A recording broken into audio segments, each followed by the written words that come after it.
మాతృభాష మన మూలాలకు సంకేతమని, ఆంగ్లం ఎంత అవసరమైన మాతృభాషను మర్చిపోతే మనల్ని మనమే కోల్పోయినట్లేనని ఆంధ్రప్రదేశ్ ముఖ్యమంత్రి నారా చంద్రబాబు నాయుడు అన్నారు.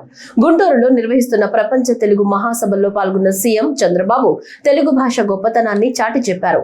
దేశంలో వందలాది భాషలు ఉన్నప్పటికీ కేవలం 6 భాషలకే ప్రాచీన హోదా లభించిందని, వాటిలో తెలుగు భాష ఒకటిని గుర్తు చేశారు. హిందీ, బెంగాలీ, మరాఠీ తర్వాత దేశంలో అత్యధికంగా మాట్లాడే భాష తెలుగు అని, ప్రపంచవ్యాప్తంగా సుమారు 10 కోట్ల మంది తెలుగు మాట్లాడుతున్నారని తెలిపారు. ఈ మహాసభలకు 40 దేశాల నుంచి ప్రతినిధులు హాజరయ్యారని తెలిపారు. తెలుగు ఆత్మ గౌరవాన్ని ప్రపంచానికి చాటి చెప్పిన మహానేత ఎన్టీఆర్ పేరు ఈ వేదికకు పెట్టడం గర్వకారణమని అన్నారు. గిడుగు వెంకట్రామూర్తి చేసిన సేవలను తెలుగు జాతి ఎప్పటికీ మరవదని స్పష్టం చేశారు.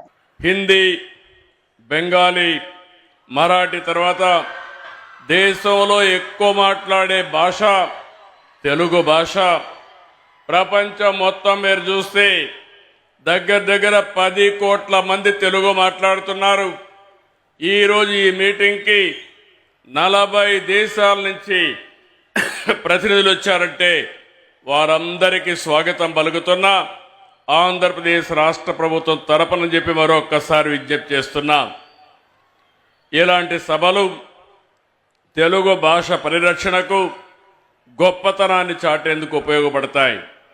ఇందుకు మనస్ఫూర్తిగా ఆంధ్ర సారస్వత పరిషత్తుకి నా ధన్యవాదాలు. పెద్దలందరూ మాట్లాడారు, అనేక విషయాలు చెప్పారు.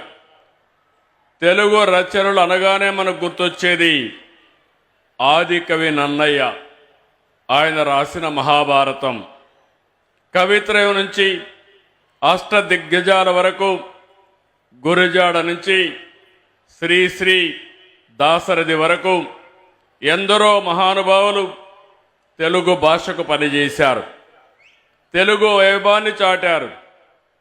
పోతన భాగవతం, శ్రీనాథుడి భీమఖండం, వేమన, సుమతి, భాస్కర పద్యాలు మర్చిపోలేం. ఇప్పుడే పెంబసాని చంద్రశేఖర్ గారు చెప్పారు, ఆయన ఏ విధంగా అయితే పిల్లలు పెంచుతున్నారో అదే విధంగా అందరం కానీ పిల్లల్ని పెంచగలిగితే తెలుగు భాష ఎక్కడికి పోదు, ప్రతి ఇంట్లో ఉంటుంది. ప్రపంచంలో మనం ఎక్కడున్నా మన భాష శాశ్వతంగా ఉంటుందని చెప్పి కూడా నేను మీకు తెలియజేస్తున్నా.